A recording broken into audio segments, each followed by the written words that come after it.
In 1877, a colleague sent Charles Darwin an academic journal with an unusual series of photographs.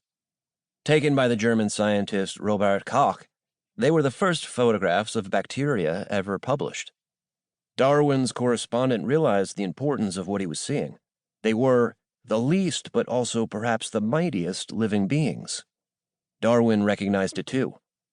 I well remember saying to myself between 20 and 30 years ago that if ever the origin of any infectious disease could be proved, it would be the greatest triumph to science. And now I rejoice to have seen the triumph. In 1882, just weeks after Darwin died, Koch made public his sensational discovery of the bacterium that causes tuberculosis. The idea that microscopic, particle-like forms of life might exist and cause disease had long floated around the margins of respectable science. Over the course of the 19th century, the tide turned.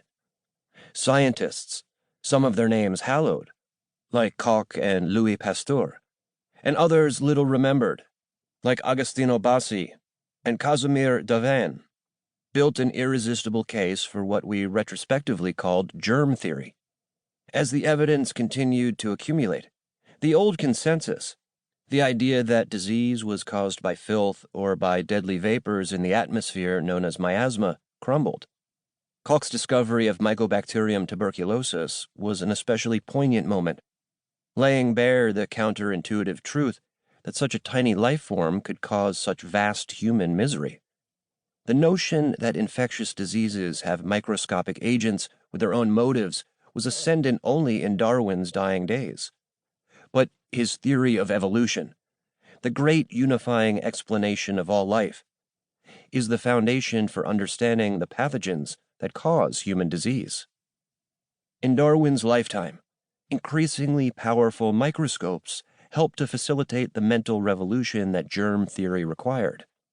We are now living through an equally radical sea change, in which the ability to observe the genomes of microbes, thanks to new sequencing technologies, helps us to perceive how utterly pervasive and diverse they are. They have been here far longer than we have, from the beginning of life on Earth, and odds are they will be here long after we are gone. It is thrilling, if also humbling, to learn that our story inserts itself as a minuscule chapter in a much vaster and much older struggle between hosts and parasites. It's a microbes world. We're just living in it.